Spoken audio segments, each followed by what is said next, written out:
Good morning, everyone. Congrats. You are almost halfway through this course and this quarter, and it's freezing cold outside. Just a random aside. So I want to just recap that we have covered history, like a survey of the history of literature for children. We've talked about how the literature in this genre captures our ideologies about childhood and children in general.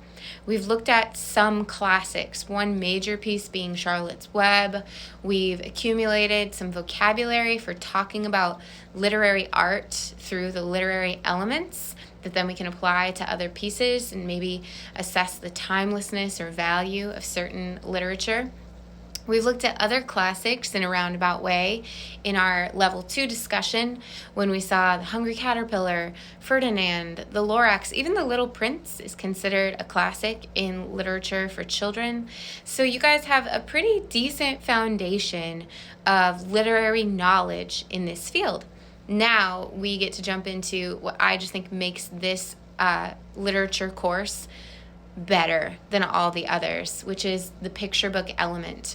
To me, the fact that literature for children is actually multimedia. It's linguistic design and visual design. That's just what I personally love so much. It adds layers of complexity, which is ironic because we sometimes assume that literature for children should be simpler. It's definitely shorter in this, pocket that we're dealing with, but it is not simpler. And I think it's going to get really fun now that we're breaking into the picture book element. For me, looking at it that way, I like to imagine every picture book as like a little song because it has a visual story, usually, or just visual imagery to ponder, and then you're listening to like rhyme and rhythm and pattern, and then it's maybe a picture book takes you somewhere from 3 to 10 minutes max to finish. So that feels like a song that then you can close and put away and move on to the next song. And I hope you guys feel that as well. So Russell's chapter on literary elements gave you the foundation to read Charlotte's Web. You're going to read another of Russell's chapters, I believe it's chapter 5. That'll give you a foundation for picture books, but instead of applying it to one novel like Charlotte's Web, you're going to apply it to a handful of Caldecott award-winning picture books. And you're going to access those via YouTube. So they're going to be free. And like I said, you're just going to sit back as if you were listening to music, to an album. And just to emphasize some of what we're doing transition-wise, last week you looked at the Newbery, which is one of the most prestigious awards. The second award that has that level of esteem or prestige would be the Caldecott, and it goes specifically to illustrators or the artists behind these pieces. This means that you're getting a lot of carryover, a lot of connectivity between what we're switching into this week and what we've been doing. But something that's going to start happening is that when we are studying the literary elements, I'm sure that a lot of classic, well-known, kind of famous literature comes to mind, even if you haven't read it for yourself. Now you're really going to be exposed to contemporary literature, and I hope that you will catch the excitement that is happening in the book publishing industry right now over these next 2 weeks as we look at picture books and then broaden that even more, dig in a little deeper. You're going to be seeing literature that has been published in the last 5 years, and it's just a brand new landscape. It's pretty stunning, actually, and that's, again, why I'm so excited. So just to reiterate, Level 6 deals with picture books, and specifically Caldecott award winners, and the original post is due Thursday, and then you'll reply by Sunday.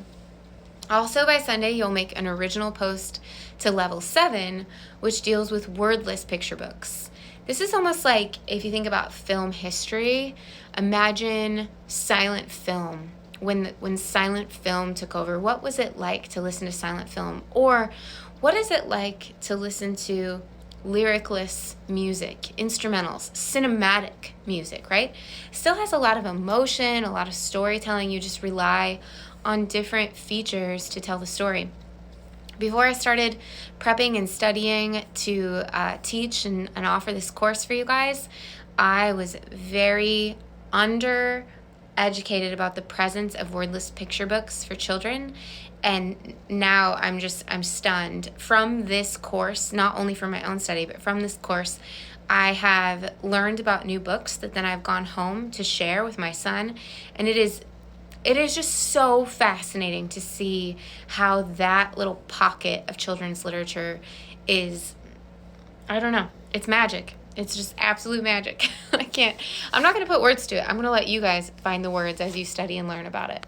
Just one final note for you. I typed it below too, but at some point this week, go to grades and make sure that you're aware of how you're doing. So, levels need to be at least complete. Levels and quests should be complete. If you're earning treasure, great. If you're not, that's okay too. You're on track to pass the course. You can check the syllabus to see, how many levels do you need, how many quests do you need in order to earn certain grades. But the thing that I'm getting a little bit just uncertain about is a handful of you have reboot cards with very specific reasons in my audio comments or my typed comments about why that might exist. And a lot of them are easy fixes. And it's the kind of thing where, like, if you don't want to do it, that's okay, but then that level or quest is incomplete and it limits the grade that you can get at the end of the quarter. And I just don't want surprises later. So this week I'm still going to be catching up on finishing Charlotte's Web. And then obviously level 4 and level 5 need to be accounted for in the grade book. And then more so, next week is week 6, week 7. Week 7 is where things are going to get pretty critical because there's an opportunity to withdraw from the course. I'm being honest that at this point in my head, I can't think of anyone who needs to withdraw. But I don't know you guys as well as I would if we were in person. I don't know what's going on in your lives. And so I just want to throw it out there that, like, I spend a lot of energy for this course just focusing on the learning, just having fun.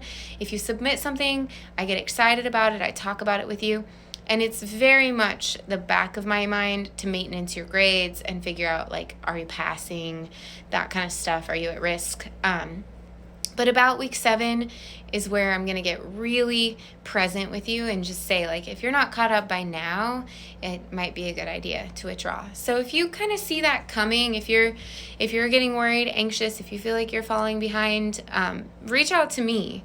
Just know that I am keeping up in the grade book, and I don't have the time to reach out to you yet. And so, you could reach out to me and we could get you back on track. But I'm just trying to give a brief note about that, and then that note will probably evolve over the next coming weeks for you guys.